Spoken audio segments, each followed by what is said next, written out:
What are political campaign strategies? It's a game plan to sell a candidate to voters. If you would like to know how to construct one of those, stick around. What I have to share with you is pure gold.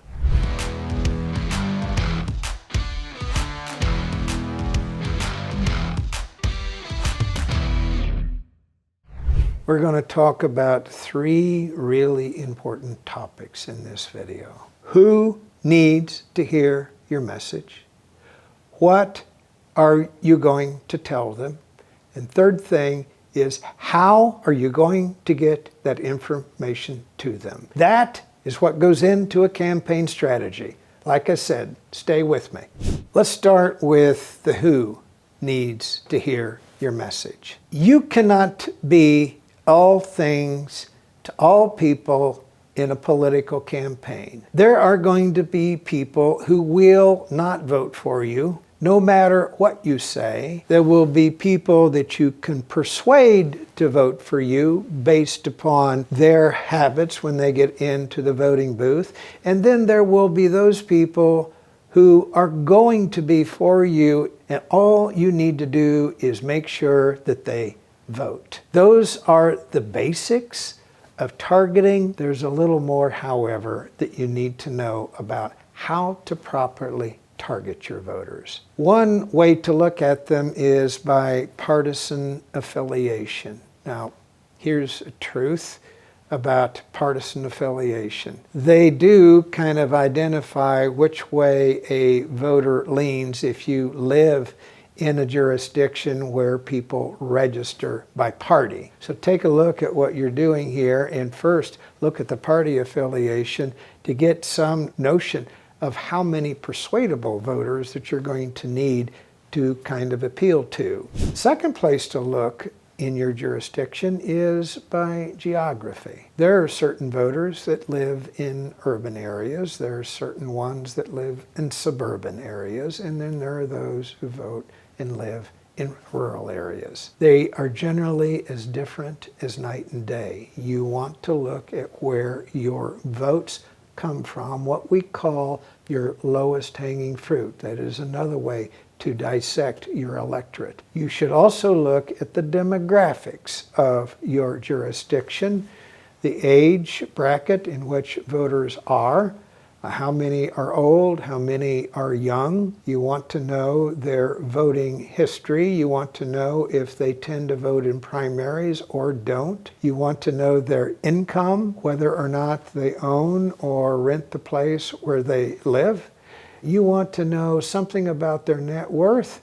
And yes, if you tap the right source, you can even get a pretty good idea of the credit rating of people who live in your jurisdiction. All vital information that you can use to target people based upon their income, their net worth, and whether they went to college or just graduated high school.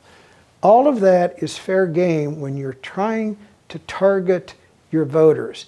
If you do not know how to find or get that information, leave a comment in the comment section of this video and I'll tell you exactly where you can find it. That is the first thing that you do when constructing a political campaign strategy. Who do I need to talk to?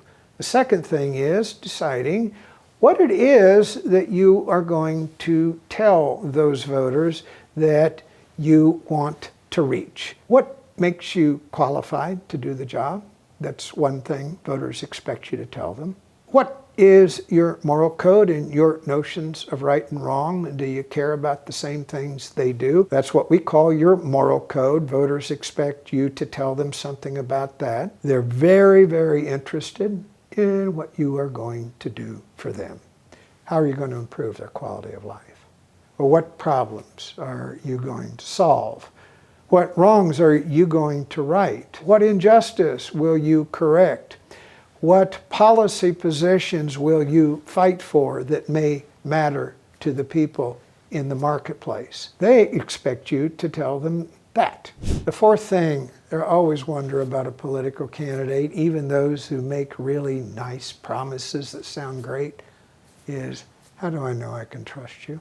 They expect you to answer that question one way or another during the course of a campaign, perhaps by telling a story about some experience you had that made you passionate about fixing a problem that is relevant to them. At the end of the campaign, here's the key thing that makes all the difference in the world. What makes you better than your opponent?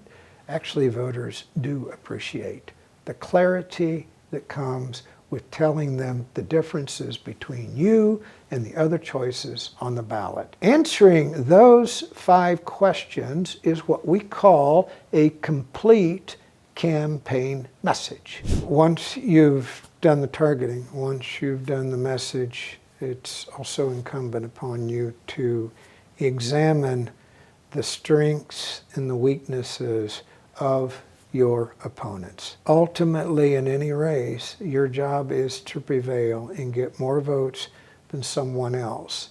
And part of what directs the messaging that you use is what makes you better than the other candidates running, what makes you unique in the field. Think about things that only you can say about your moral code, things only you can say about your biography, things that only you can say about your issue positions and things that you're going to fight for and problems that you're going to fix.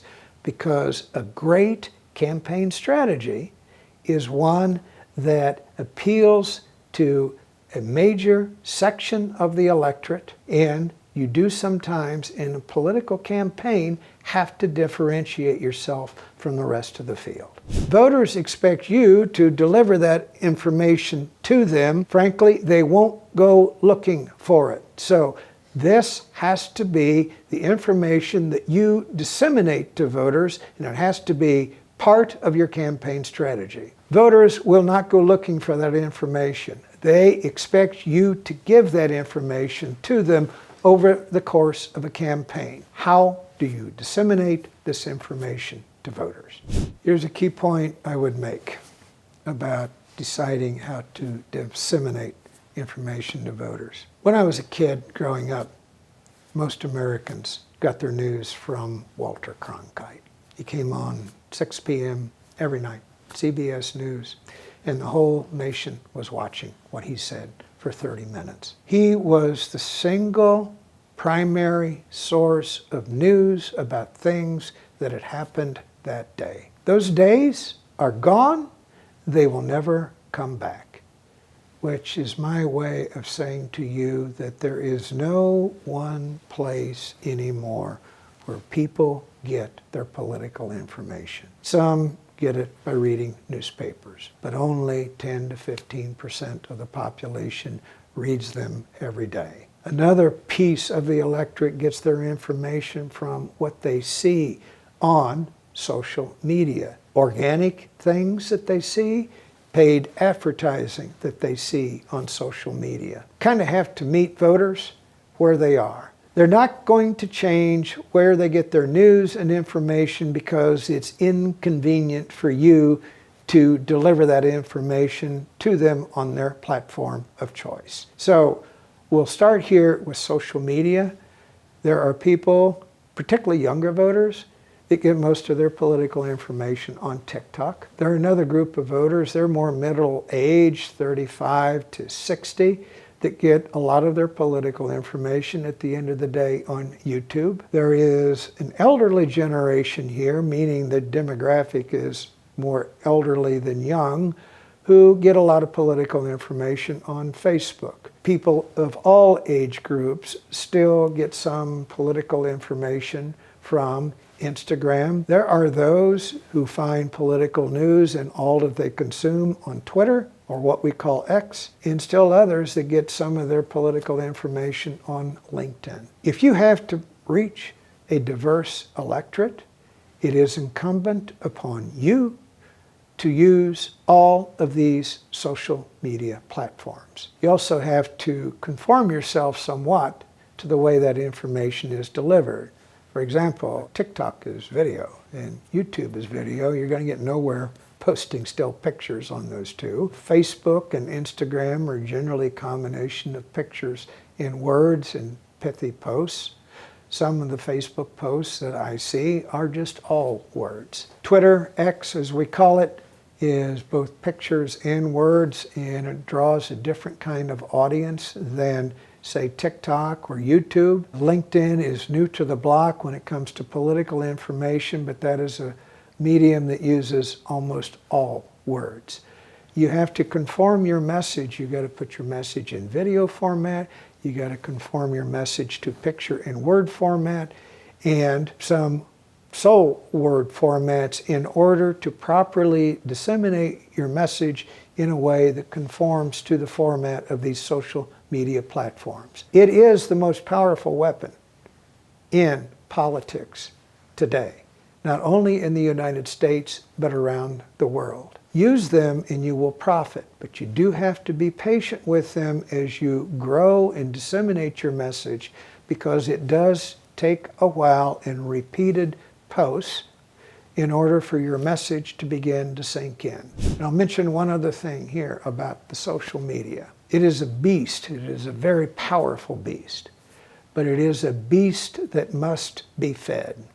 Meaning, if you're going to succeed using social media, you have to become ubiquitous. And that means posting not just once a week or once a month, but almost every day. Your rewards for doing that will be enormous. The price you pay for not being there very often is awful. Social media is not the only one. Of course, there are more tried and true and what I will say inexpensive ways to move your message to the marketplace. Social media is not the only way to disseminate your message, but we'll talk about now some inexpensive ways to do it. You live in a small town, go door to door. As you meet people door to door and you have good conversations with them, ask permission to put a yard sign in their yard as you get close to the election. There are things called phone calls. People still have cell phones and landlines. It's okay to call people.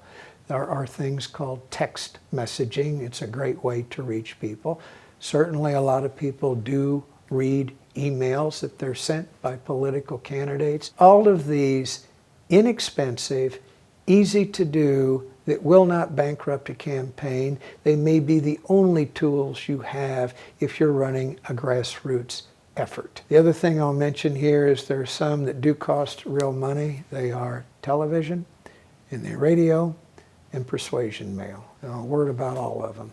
If you live in a large urban jurisdiction and if you're running in a big city, most certainly you're going to want to consider commercial TV, because it is a very efficient way to reach a very large audience all at once. Second thing is, in many rural communities around the world, there is a local and dominant radio station where local people tune in to listen to news and weather and local news. That is a great way to disseminate a message to voters in your jurisdiction if you have a dominant radio station, but you do have to pay for it. The third and most universal way to reach people, and it's not going to disappear anytime soon, is what we call persuasion mail. Those glossy mailers that you get at election time with pretty pictures, bold headlines, and information about a candidate. Lots of people do that. In fact, I'm from a city where there was a big election for mayor recently. I counted that I received in the final month of that campaign 50 different mail pieces for political candidates that were running for office there. Proof that it works, and in fact, the one who won that election was the one who sent me more mail pieces than any of the other candidates. It still works. This is what you call the basics of a political campaign strategy. Can it be complicated? Yes. Is it complicated in a small jurisdiction? Not particularly. As you get past 5,000 or 10,000 voters into larger races with a bigger marketplace, they can be complicated. These are the basics of a political campaign strategy. Most candidates running in large jurisdictions have help putting together their campaign strategy because it has lots of moving parts and sometimes it can become really, really complicated. So I'm going to make an offer to you. If you're trying to put together a political campaign strategy and you would like to talk, I do each week set a little time aside to talk to candidates who are looking for help. If you would like to talk to me, you are welcome to click the link below this video, share a little information about yourself, and I will then be in touch to schedule a call.